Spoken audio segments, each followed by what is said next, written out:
Did it stop? So hi, welcome to the Estate and Tax Planning revision for topics 2 and 7. So this follows on and is a companion to the revision that Dr. Lynn May Tan had for the overall course and for her part of the course, which is already up on stream, and there are separate slides for that as well. So got these slides. I may, just as a note, update these slides after this live session in light of sort of comments and clarify things. And if I do, then you will see that I'll make a note saying maybe revised slides, so you will know. But don't be surprised if you're watching the session after the recording and maybe you've downloaded the slides and the slides might not exactly match.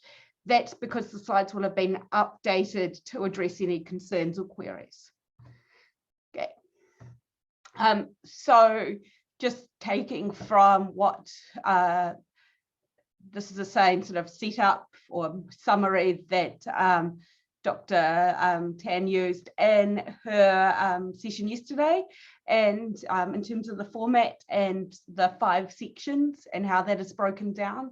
And this session is only going to cover section B, so that's the 6, 7, 8 and 9, and each question worth 10 marks. And so this is on the sort of legal part of the course.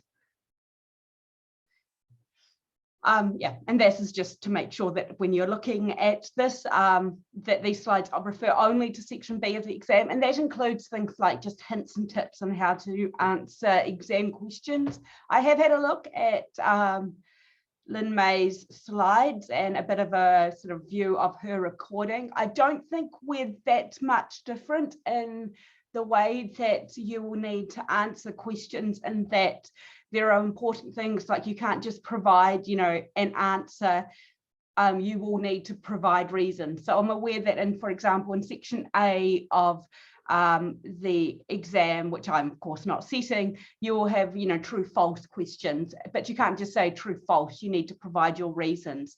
And it's a very similar situation for the legal part. Even if you think that the obvious answer is obvious and can be answered in a few words, you're highly recommended to provide your reasons, and we'll go through that as we look at this section. And also I think she touched a little bit on the online exam processes and the closed book nature and RP Now, etc. Won't be covering that. As you should be aware by now, you do need to make sure that you are prepared in advance with all the RP Now setup, etc. And that if you have any questions regarding technical issues, scheduling, etc., you don't contact us. As lecturers, you contact the exam team. Okay. So the main stuff you're going to, I'm sure you want to know is, what are the questions on? And so this is how it sort of breaks down. So as I said, there's 4 questions of 10 marks each. And there are sort of broad questions directed at financial markets regulation, which is topic 2. Question on wills, enduring powers of attorney succession, a question related to trusts, and a question related to relationship property. FYI, the questions might not necessarily be presented in this order. So you might have a question on topic 2, and then a question on topic 5, and then a question on topic 3, etc. So make sure you just read through the exam possibly first. But as sort of we looked at in the course and that first part of the course, property is sort of more of an overarching topic. So there's not a separate question on it, but you should still consider it relevant to the other question topics. And also please remember that because of the quite wide and broad nature of assessment 1, topics covered in assessment 1 may also be assessed in the exam. So just because you answered questions on trusts, in the exam and you looked at, all the relevant provisions of the Trusts Act, don't assume that just because those provisions came up in assessment 1 that you don't need to know them. But hopefully, because you did all that work for assessment 1, that will be fairly straightforward for you. We'll go into this in a little bit more detail as we go along, but do the people who are watching live have any questions so far?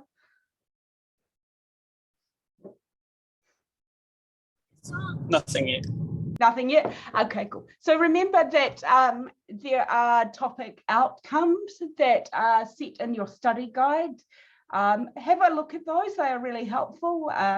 We won't be, we're not going to be assessed on anything that is outside of those topic outcomes. Sometimes it might be indirectly relevant, but we're not going to start, for example, and I want to emphasize this, on financial markets regulation, assessed on the definition of derivatives, because I can't provide a definition of derivatives nice and clearly. I'm not that unfair.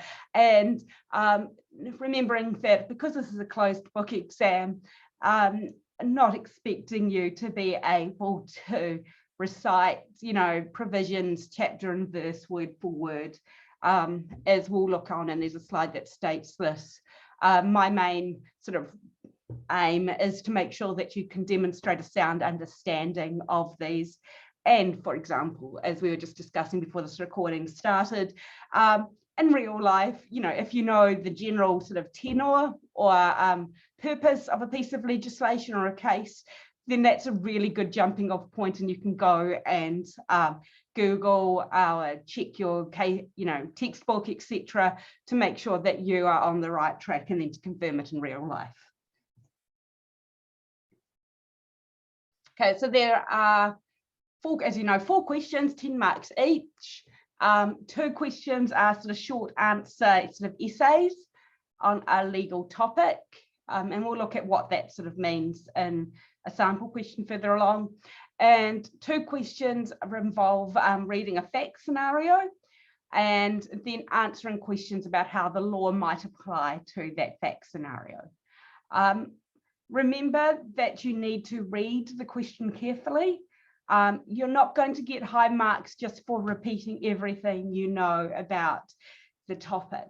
So don't recite everything you know, for example, about the Trusts Act and the history of the Trusts Act 2019 and how, or maybe all the differences between different express trusts, etc. Apply that knowledge to the specific question that you have. And remember to use your time wisely. So remember to state the obvious and important information first, because you do have limited time and you're not going to necessarily be able to write down everything, as we said, about the topic, or everything you think might be raised by the question. So state the obvious first. And that's often sort of referred to, for example, as the low-hanging fruit, or for sort of more taxation type accounting people, that concept of the law of diminishing returns. So the more you'll get the first few sort of lines written, and those first few lines might get you, essentially, 5 out of 10. And then it will take you 3 lines extra to get every, extra 2 marks as you go, maybe. Just as a general point. So in terms of referring to laws, etc., because this is a closed book exam and you have a lot to remember both for this part of the course as well as for Dr. Tan's, you're not required to cite section numbers, full case names and citations. You're not required to quote entire sections word for word. As stated, it's more important that your answers demonstrate a sound understanding of the law versus quoting lots of section numbers, etc. You should know the names of the key pieces of legislation that we discussed, and I'm going to just have a quick review slide of that next. And you should be able to explain what the law aims to do. And that what we mean by that is the sort of the objects or purposes of the Act, and how it does that. And that refers to what key sections or parts of the Act say. And as I said, you don't need to quote them. You just need to provide a good summary or paraphrase of those. But sometimes there will be key terms that we have covered. For example, an enduring power of attorney is different from a power of attorney. So you want to make sure that you use those terms. Relationship property has a specific meaning. Financial advice has a specific meaning. Financial services has a specific meaning. A will it has a specific kind of form that must be complied with. So you need to know what those key terms are and the significance of them, but you don't necessarily need to say, section 14 of the Wills Act requires A, B, C, D, and then quote it word for word. In this situation, cases are less important. But they can be used to illustrate your points or reinforce or show you've got some understanding of the topic or how it may apply. And it's okay to refer to a case by one name or imply it. So for example, you could say, instead of sort of quoting the full sort of case name for Nice and Squires, you could just say in the case of Squires, blah, blah, blah. Or refer, for example, to the concept that the Court of Appeal has found that trust powers can be property rights. You don't need to have the full case names. I'm fine with that.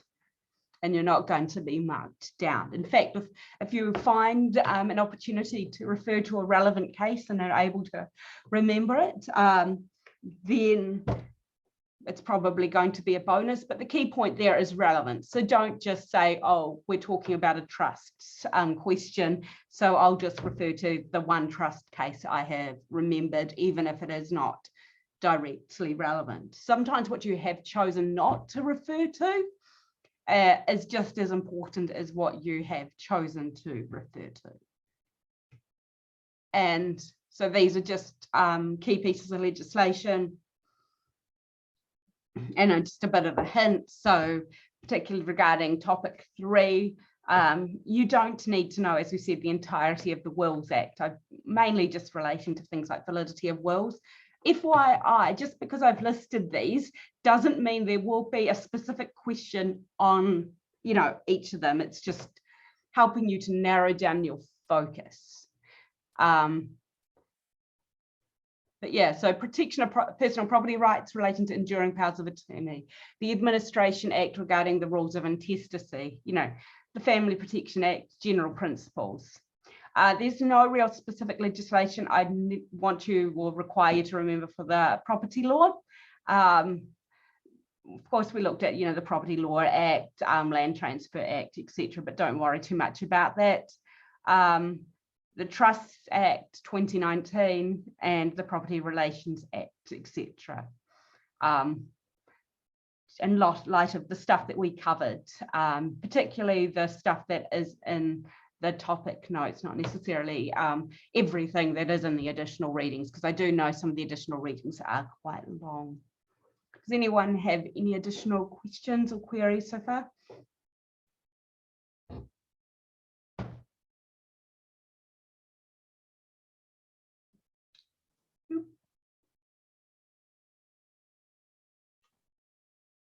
Get supplied with any of the legislation in the exam, do we? Or no, and that's why you're not getting asked about really detailed stuff.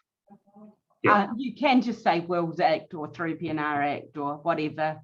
Even for enduring powers of attorney, just as long as you don't necessarily refer to the wrong act.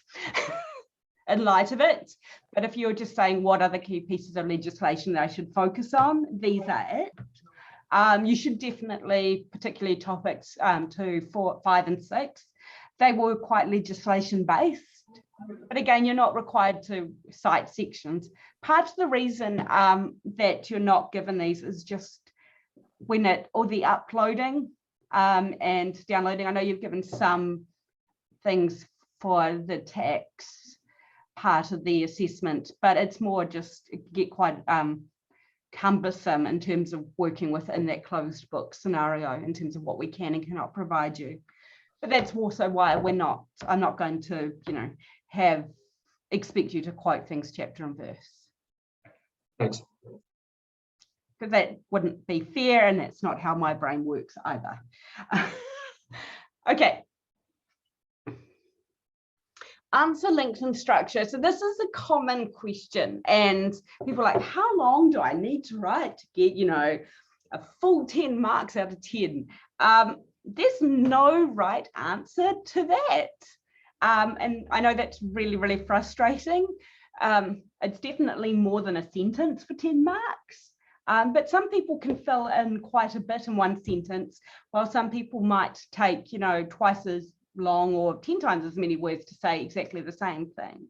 So I don't want to give you some kind of, mythical target that you need to reach and then think, oh, I'm done. Everything's, I've got everything down. I've written 10 lines, so I'm definitely going to get 10 marks. If you haven't covered, 10 points or 10 relevant points, or even, it's not necessarily a 1 point per mark, but if you get the picture, I can't just give you sort of a word target and say you're right, that you are going to get full marks for that. But remember, you need to provide your reasoning for even short answer questions. And this is the difference between an okay answer and a great one. And just think in advance about what you're going to say, plan it out. Start with what you would consider the most important information that your reader wants, or what do you think, if you were a marker, and I know that requires you to sort of guess, but if you were thinking, well, what do I think the most important thing that the marker wants me to refer to is, state that first. Don't try and sort of develop an answer from lots of minor points and come to an amazing conclusion. Think about, as I said, think about how journalists write stories. Journalists, when they write news stories, put all the key information right at the start. Both to grab the reader, because they also don't know if the reader is going to, continue to read the entire news story and they want to get those key points across, but also because they have limited space, and also because they never know if an editor is going to read their story and then cut it down to all fit within a particular word limit, etc. So they don't put the really key stuff at the end, because usually when you're going to edit something, you'll just cut, the final paragraphs, etc. So put the most important stuff at the start, state how you know that, and then move on to the other points. And then if you're running out of time, and it's up to you to figure out how you're going to allocate your time within the exam, but if you start running out of time, then just move on to the next question, because it might be then an extra few lines in question, I can't remember how all the questions are numbered, but in question 7, you're sort of like, oh, I just need to write a few more lines, and that will take me up to 90%.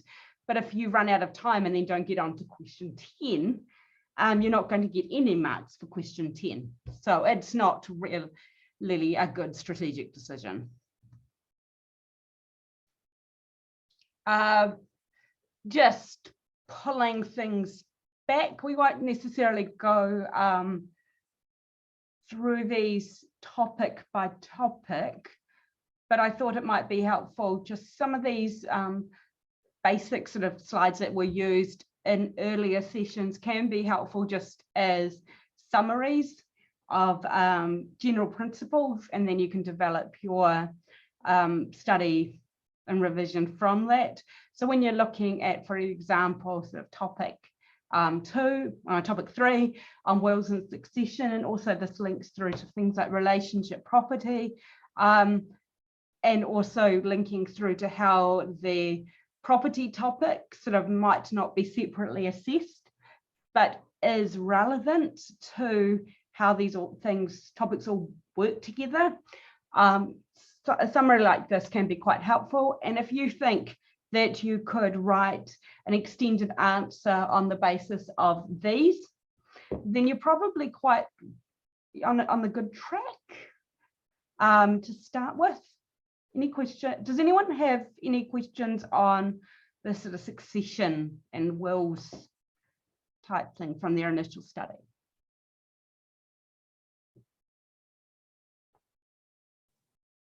No, not yet. Not yet.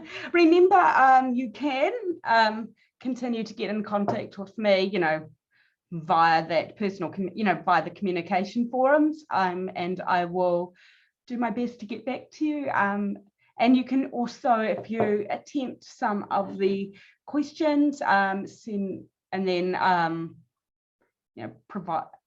get me to mark them. Sometimes what my predecessor, Jeremy Hubbard, did was he would mark student attempts at questions on the condition that students knew that their attempts would be shared anonymously with other students to see, how things work and how things are marked. But yeah, just get in contact, any questions, and I'll do my best to help. Reminder, just in terms of those overviews of enduring powers of attorney, again, if you think that you could use something like this to provide an outline of what enduring powers of attorney do and the key rules, then you should be more or less on the right track. That's not to say that all you need to know is on this one slide. It's just, this is a really good jumping off point for developing the rest of your studies, and also as a framework for sorting the information. And again, if you can remember how different property is classified, that is helpful. And that also, again, sort of, as we sort of saw, links into how property passes. And just as a note, the assessment one of the key things was that a lot of people did not so much miss, but didn't necessarily focus on, to the extent that they could have, was actually just focusing on what is the property that was the subject of that fact scenario, and therefore who controlled that property and who had ownership and interest in the property. A lot of people were starting to jump straight through to oh, the property must be held by X trust or Y trust, or must be owned by Helen and therefore subject to powers of attorney. But you need to start possibly with the more fundamentals. That's just an aside. And that's part of the reason why the fact that the assessment one was intended to get you to think a little bit more about interests in property is partly why the exam questions don't directly sort of address specific property interests. And again, just knowing different kinds of trusts and the general sort of provisions of the Trust Act and how a trust works is a really good starting point for that. I'm confident in reading your assessment ones that most of you have a good fundamental understanding of the basics of the Trust Act. So it's just making sure that you think that you can sort of apply that to a question. And relationship property, understanding the difference between how the natures of different relationships and what is considered to be a qualifying relationship, and also then the general rules and what is relationship property and what is generally considered to be separate property, and also the significance of contracting out are things that you should consider. But you're not going to be asked really technical questions about relationship property, mainly because you're not expected to remember that amount of information, and quite frankly, that should be the role of a lawyer, to advise on those really big technicalities. Okay, any questions? So bar.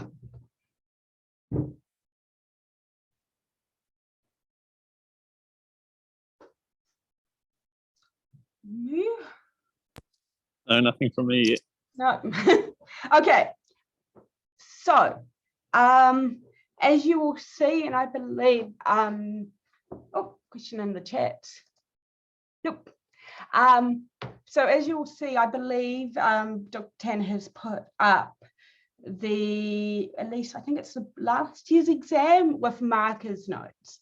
So what you need to remember from when looking at markers notes, particularly the markers notes from Jeremy Hubbard, is that that's not necessarily how students are expected to answer the question, but those are the notes of as to what are the key points that we want covered.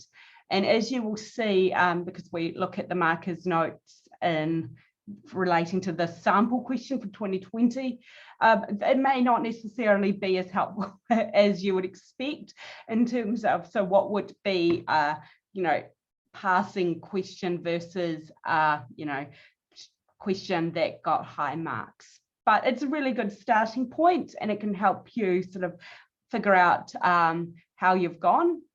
Just as a note, particularly in relation to the fact scenarios, the one different, I've tried to keep consistent with in terms of the tone and structure of the questions from previous offerings by Dr. Jeremy Hubbard. Anyway, but the one thing that I do differ in is often I will break down the questions into separate parts. That doesn't mean that there is necessarily more required. I just make clear, if you answer this part, you'll get this money, that's how many marks is allocated to this part and this. And then if you provide information on the second part, this is how many marks is allocated to that. So it's not necessarily that more information or less information is required. It's just that it's broken down into sort of sub questions, I suppose you could say. But this is the sort of sample question along the lines of what you sort of could think about expecting in terms of financial markets. And this is from 2020. And so this is the kind of situation where you're given a bit of a prompt, and then you are outlined about what is required. So again, you need to read the question carefully. And this sort of states, the FMCA and the Financial Service Providers Act are both concerned with the regulation of financial markets in New Zealand. And then you are required to briefly outline the objects of each act and show how they interrelate for the better regulation of the financial markets. So there are two parts to this question that you need to note, and you need to address both of them to get marks. The first part is to briefly outline the objects of these acts. And the second part is to show how they interrelate for the better regulation of the financial markets. And the second part of the question is more important, but it is reliant upon you getting the first part right, or at least the general idea of the first part right. So does anyone know what we mean by the objects of these acts? The intent of the legislation? Yeah, and where would you find the intent of the legislation?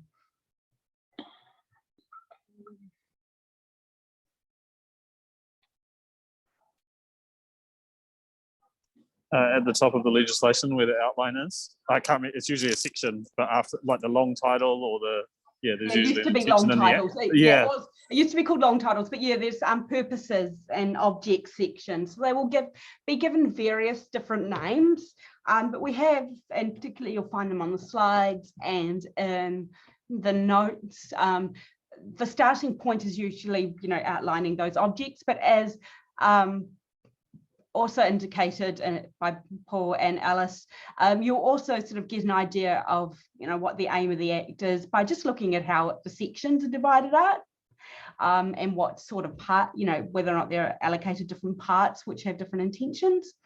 And what do we mean, before we go into that interrelate, what do we mean by regulation of financial markets? And why do you need to regulate financial markets?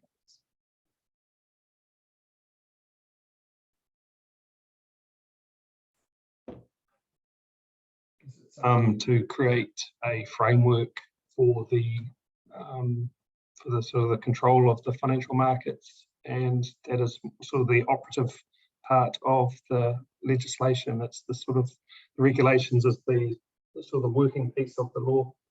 Yeah, but why do we need to? That's a good answer in terms of what regulation means, but why do we need to do that? Just so people have confidence in the financial markets, and it's not a free-for-all, and the financial markets maintain integrity. Yeah. And so that's the key part. So remembering that you need to have, to some extent, your own thoughts, or at least be able to explain what the intention of these acts are and whether or not they do that. So being able just to say the objects of these legislation is X is not enough. You do need to be able to say, you know, what is regulation of financial markets? Figure out these sort of key words here and be able to explain that. So these are my thoughts. So before looking at the general sort of markers notes, you will be looking at sort of the briefly an outline. So you'll see from that, you're not expected to write a long thesis on these, and you're not expected, despite what you'll see from the markers notes, to quote these word for word. You are just supposed to just provide a general outline, and along the lines of what Paul and Alice were saying just there about what, you know, what the intention is, that would be a really good starting point. And that you need to remember that clearly from the point of these questions, that these objects need to relate to the need for, or they relate to the need for regulation of a financial market. So even if you've gone into the question or the exam and you're a bit stressed out and you've drawn a bit of a blank as to what these pieces of legislation do, the prompt itself in the question is telling you that these pieces of legislation relate to regulation of financial markets. And so this is part of the way we sort of address the issue that this is the closed book exam, and we are not providing you with the legislation itself. So this is, for example, if it was an open book exam, you might just be saying, you know, outline the objects of these pieces of legislation. And do you think that these pieces of legislation are successful? Something like that. But this question is clearly telling you this is relating to the regulation of financial markets. So you can just take a little bit of a breath and think about what you know about the regulation of the financial markets, and also remember and what we covered, and also why that is important, and then sort of possibly work back from that. So just don't stress out if you read this question or a question like this and think, I can't remember what the objects of that act are, or the purposes of that act are, you know, word for word. That regulation of financial markets is the clue, and show how they interrelate. So if you'll see, go back to the question, the word here is show. So show means that you would expect that some kind of examples might be provided, which means that you can talk about in specifics, and you just need to possibly talk about one or two. You don't need to talk about, you know, every way that they potentially could interrelate. And you could look at sort of some of those concepts of consistent definitions of financial services, financial advice, distinctions between sort of that retail and wholesale investors.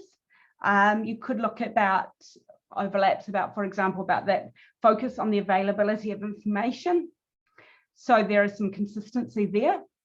And talk about, you know, registration of financial advisors, dispute resolution under the Act, versus how the Commerce Commission will step in under the FMCA. So there's this complementary sort of interrelationship there.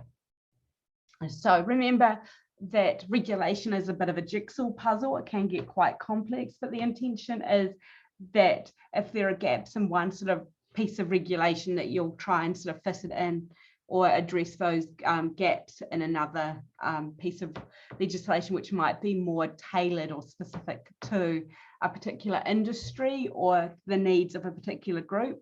And that's what you're looking at in terms of that financial service providers registration and dispute resolution. So that's, you know, a more specific piece of legislation that's aimed particularly for after the amendments, the recent amendments, to complement the Financial Markets Conduct Authority, which provides the bigger, or AGA Act, which provides the bigger overarching framework for regulation and powers to the Commerce Commission and the Financial Markets Authority, etc.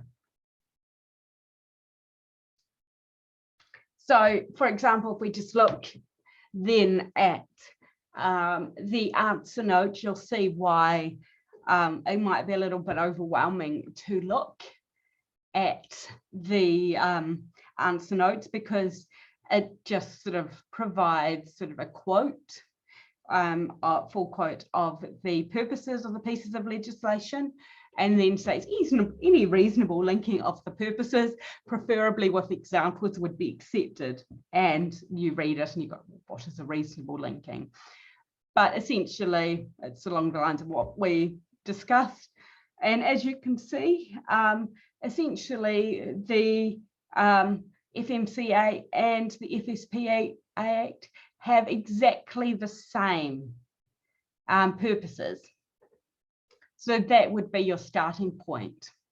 But the FMCA then sort of provides some further purposes in section 4. Does anyone have any questions into that?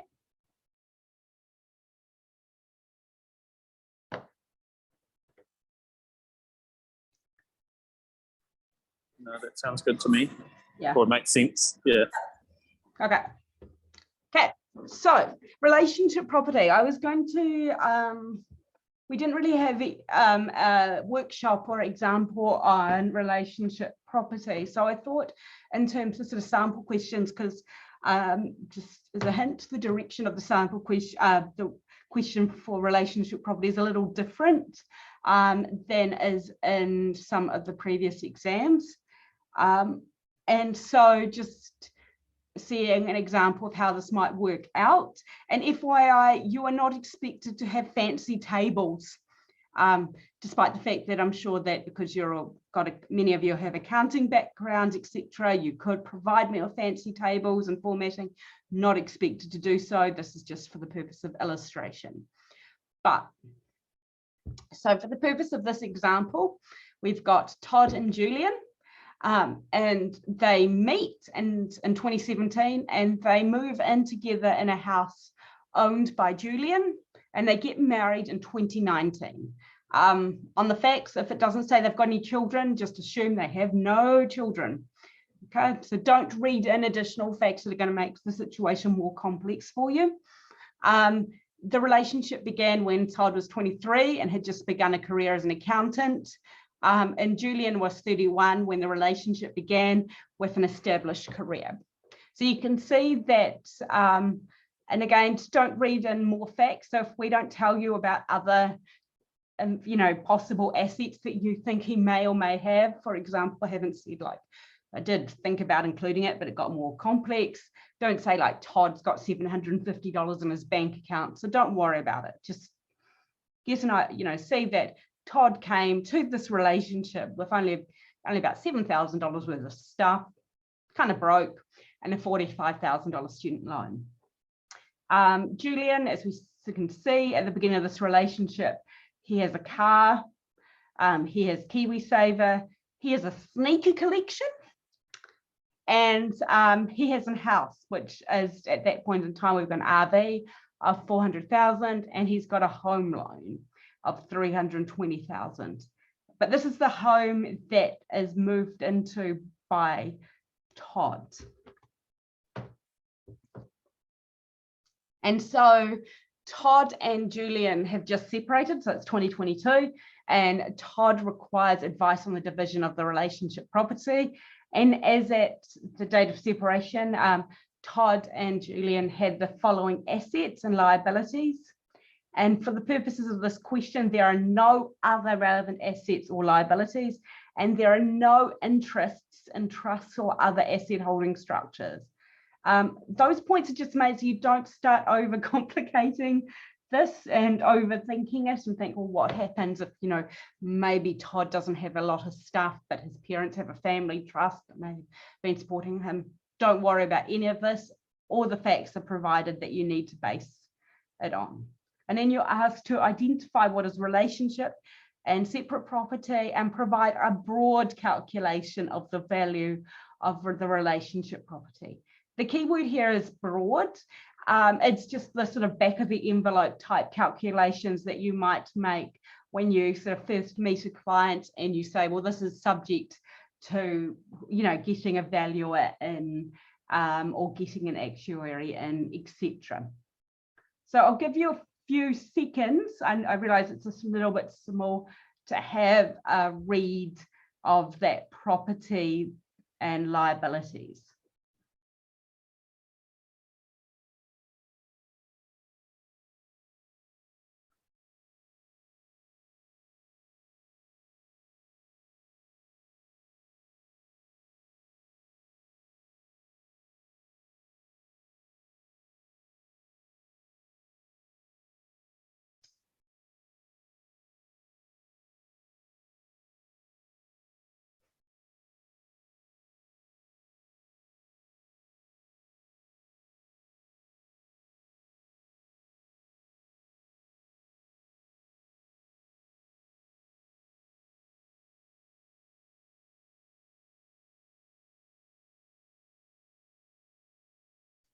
Okay, so just as things, what is the relationship property here? I'm not talking about the values, just what, looking at that, does anyone have any thoughts to what the relationship property is?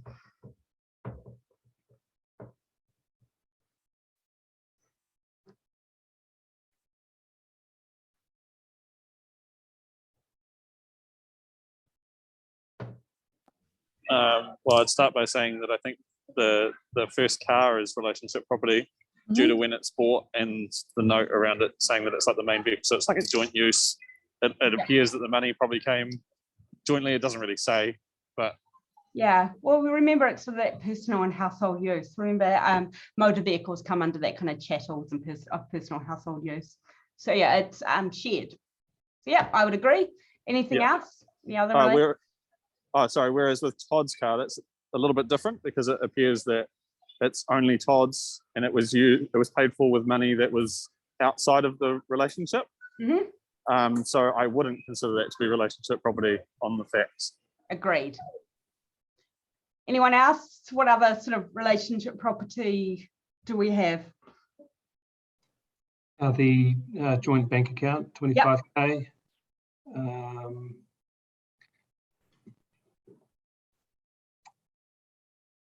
Yeah. What about the house? Yes, I think a family homes, Julian, is relationship property. Great. What about the Kiwi savers? Any thoughts about these Kiwi savers? No, I don't think no. They're excluded. They're not part of relationship property. Wrong. I think they are, aren't they? Yeah. They are. I assume that you'd have to just total up the total amount and then kind of split it. I thought they're protected under the KiwiSaver Act. They're outside relationship property. That's superannuation. I thought they were. I'll have to go back and check. And this is again why I'm looking, but generally KiwiSavers, when you and I'll make sure that I make this clear, and this is partly why we have that, but in the general sort of breakdown, if you were working on relationship property, they're considered to be relationship property. Good to check that out. And then, but what happens is that superannuation, so so Todd's would be 45,000. And Julian's, it's for the purpose during the period of the relationship. Yeah, so only what's happened since they've come Yeah. together as opposed to what was already there. Yeah, because this is, I thought this has been in the news a bit over the years because people get really caught out by the fact that they suddenly owe a chunk of money and it's in their KiwiSaver and they don't necessarily have access to it. Mm-hmm. You know, it's suddenly like, oh, you owe your partner $100,000 and they're like, but that's in my KiwiSaver and you're not allowed to get it out. Yeah. And so they don't know how they're supposed to pay that to the Well, other there partner. are processes for assigning interest in superannuation schemes under the Act. But yeah, it is KiwiSaver that is accumulated during a relationship is relationship property. Just done my kind of Googles. You made me sort of freak out. Yeah. And Julian's sneaker collection, that would be a thing of argument, but arguably if you use the joint bank account to purchase it and you use sort of joint funds for relationship property, then that $5,000 of extra value potentially is relationship property. The home loan would be fitting in with relationship property because it's attached to that family home and it's become a relationship debt, but Todd's student loan isn't because it was accrued prior to the relationship. And I just realized I added too many zeros to Todd's student loan. Yeah, it's only supposed to, It's grown. Paid day. Yeah, it's supposed to have been paid down during the relationship, not grown. So this is essentially how it would have been sort of calculated.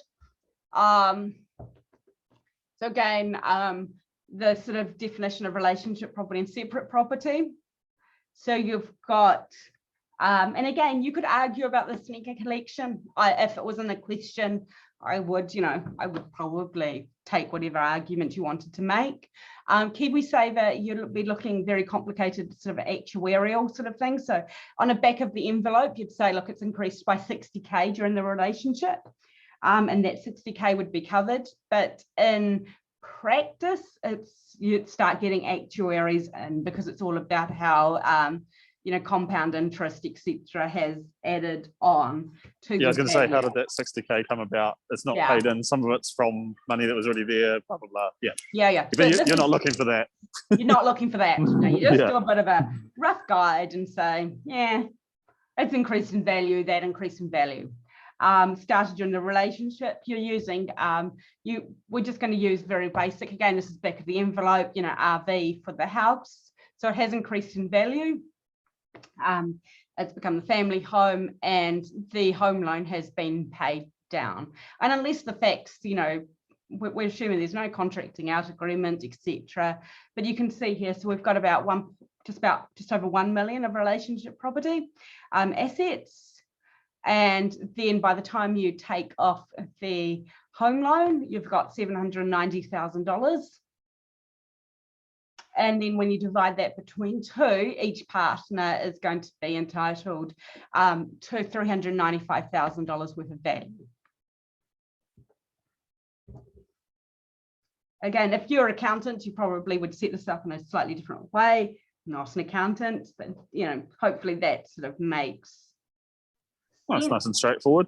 It's all good. And so, and just as a thing, then you'd be saying, look, identify separate property. And you'd say, look, the car was purchased, a separate purchase, so that's 35,000, but a student loan, you're 35,000, so it basically comes out with, and Julian's going to be got his KiwiSaver. Again, these are very broad actuarial, back of the envelope calculations.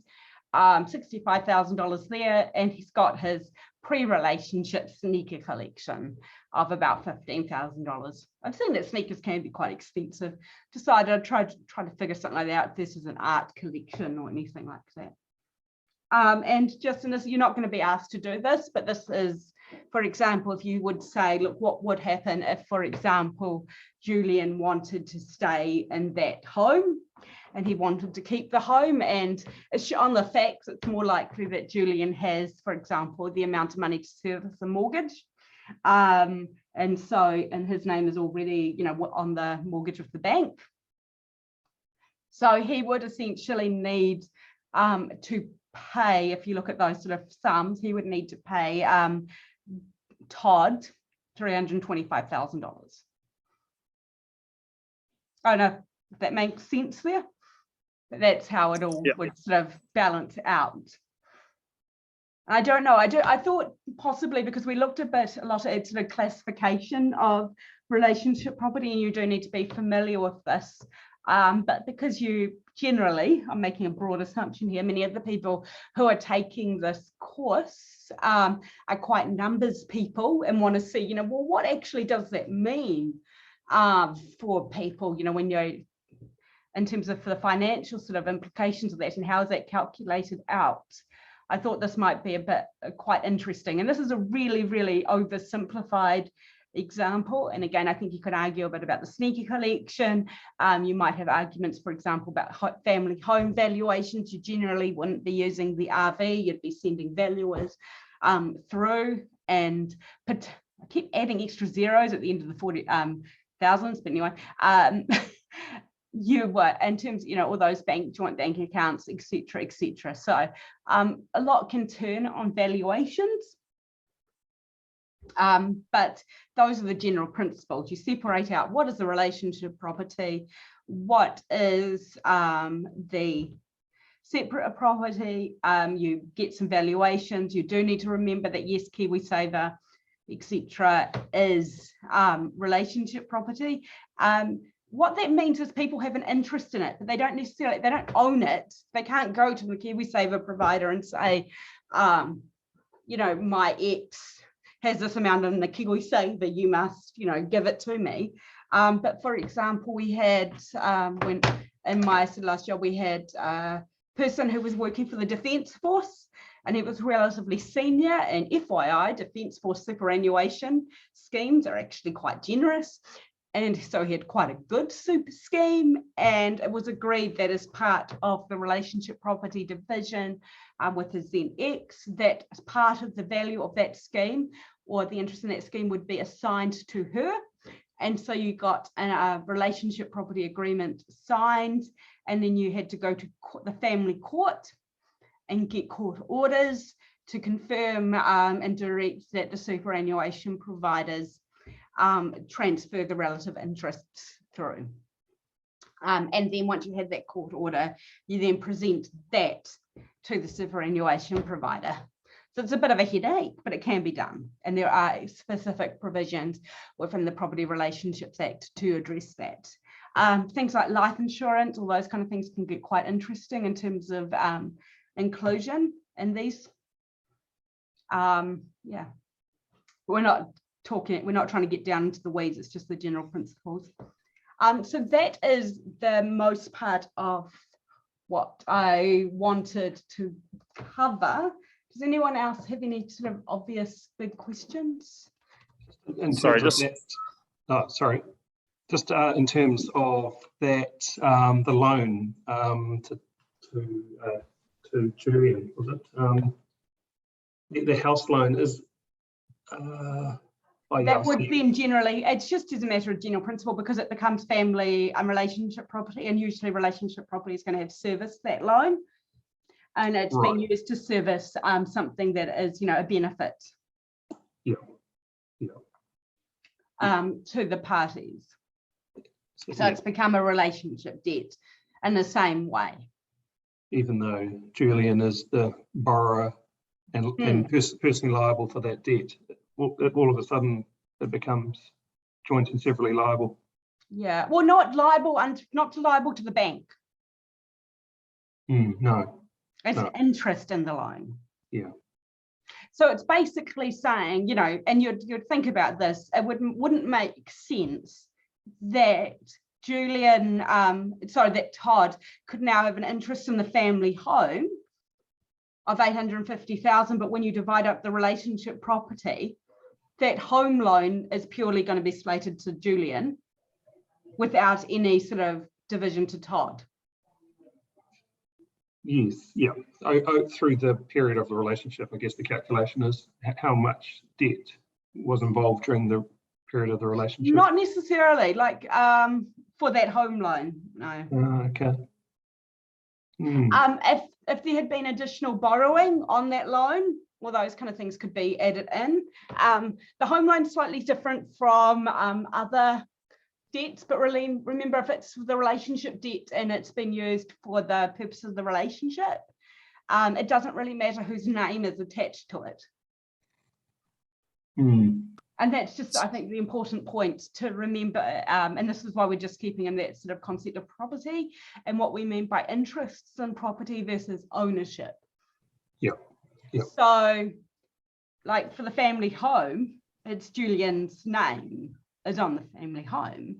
So, and because of that, if you were settling the relationship property via a Section 21 agreement, 21A agreement, then you wouldn't actually need to, do any transfers on the title. You wouldn't need to do any conveyancing of the title because it's still staying in his name, and the loan is still staying in his name. Apart from that sort of need to get extra funds. Yeah. Okay. Thanks. Yeah, and often sort of like, for example, banks and mortgage brokers, etc., will require a copy of at least the draft property relationship agreement, and then the bank will need to see a final copy if, for example, you're trying to extend out your lending. And I would imagine at the moment, I am not in sort of current practice, I haven't kept in touch, that it would be currently harder to sort all of this out, because you've got property values going down.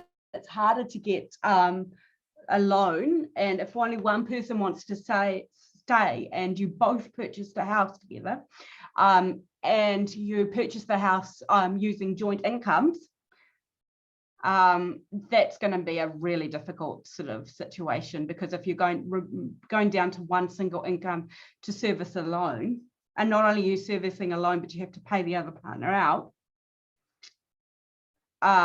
could be quite difficult. And then there will be issues about partners wanting to potentially stay in if you're seeing property valuations going down. Whose interest is going to be served, for example, if that property valuation goes down. So, for example, in this situation, if the RV is 850, but actually the market is only paying 750,000, then it's actually in Julian's interest to keep just delaying things, because then the total value of the relationship property will go down, but that means he'll have to pay Todd out less. Yeah, totally. So on that, sorry, with the student loan, for example, obviously in this case that all took place before the relationship. Yeah. How does that sort of loan work within a relationship when you're already in a relationship and one person studies? I appreciate it's kind of attributable to one person, but also in a relationship you make those choices. So it can be difficult, and often there's not necessarily a clear-cut rule for that. It may be the case, for example, about where that loan was used. So did you take out the student loan with, expenses, living expenses, and then use those living expenses to service the household costs? Yeah, like paying the rent or whatever. Yeah. So all of that stuff is going to be taken into consideration. So basically, the question is going to be, did you enter into that debt for the purposes of the relationship and for the benefit of the relationship? So it's not necessarily going to be clear cut, but generally speaking, if you had that debt before you started the relationship, you can't go and make it someone else's. Yeah, if it's not become a joint benefit. Like I see the difference between a house and a student loan debt, because one of them becomes the benefit of the relationship, as in a house to live in, the other one doesn't. Yeah. So just another one then quickly with like the sneakers, for example. If you said, rather than buying $5,000 more of sneakers, if the sneaker collection had appreciated in value over the period of the relationship by $5,000, because they're rare, that would be separate, right? Because it's not. Yeah. Okay. Yeah. And if he had, for example, he had Julian's special sneaker funds, or even somehow managed to get money out of his KiwiSaver. Initially, I'm not saying, or maybe KiwiSaver would be a bit more complicated, but he'd, somehow got additional sort of funds that were separate property, but like the card to sort of fund it, yeah, it would be separate. And even it's just basically if you use the joint bank account. It can be more complicated. For example, if he had, if they both had separate bank accounts, and then they paid into one joint bank account just to meet some day-to-day expenses, and then he used a separate bank account just to buy those sneakers, you'd probably argue the toss. And that's the kind of thing that people could spend, you know, more than $10,000 in lawyers' fees arguing about. Totally. So backwards and forwards. Yeah. Yeah. You're not necessarily going to be asked something as sneaky as that, but it was just getting you to think about it and see how that all sort of worked out in practice, so that you've kind of got a bit of a mental model as to why am I trying to figure out or learn what is relationship property and what is not. Why is that significant? Because it will then go into this kind of calculation. And this is also, you know, when you're starting to think about how that might have different, you know, so think about what that would mean, for example, if at the time the relationship started, they entered into a contracting out agreement and say what's mine is mine, what's yours is yours. Then the situation would be quite different. Yeah. And so just in terms of how we answer some of those questions, like, is that the level of detail? Like, you just need there's not a whole lot of like, it's not a whole lot of like referring to the act, obviously, like you said, because that's not really relevant, but just the general concept of why or why not it would be or wouldn't be included. Yeah. Okay. And just pay attention to the word. So if you're told to broadly calculate it, you don't need to do a fancy sort of table and things. You just need to show your sort of reasoning. So basically, for example, it's just like if you're in a client meeting and the first time you saw Todd and Todd said, I don't know what, you know, and he's coming to you for a bit of financial advice and said, I don't know where I'm going to be at the end of this. And you did a bit of calculation. You said, well, you're probably, if Julian wants to keep the house, you probably are going to come out of it, you know, maybe with about 300 or so K. And, you know, that might or might not, in light of your current income, be enough for you to put a deposit down on a new house, etc., etc. And this is how I reached that. That's what you'd be looking at, and then you'd say, and now you need to go back to your lawyer. Or if the lawyer sent Todd to you for advice about what to do with his finances and said, this is how it all works out, you'd be able to make sense of it. Yeah, totally. Yeah, that's cool. Just as a quick note, just at the end, I am not a member, but I don't want to speak. So there is something, and I'll just sort of change to this, called STEP. So these guys, so I'm just close this down. These guys are the Society of Trusts and Estate Practitioners. They are international. They do have a New Zealand contingent. You can get certificates, diplomas, memberships, etc. There are a few members, mainly lawyers, but a few accountants and financial advisors. It does cost, and their courses aren't necessarily cheap. It's the kind of thing you might want to get boss or employer to pay for. But if this is something that you're really interested in and want to develop further, and potentially want to focus your practice on and be able to say you're qualified to specialize in it, then it's worthwhile checking out. The membership, sort of how to qualify and the minimum things can get a little bit complicated, but it's worth having a sort of thing. So that's just a general mention, but otherwise, thank you for joining me. Thank you for taking this course and all being excellent students. If you have any questions leading up to the exam, of course, then please get in contact and I'll do my best to assist.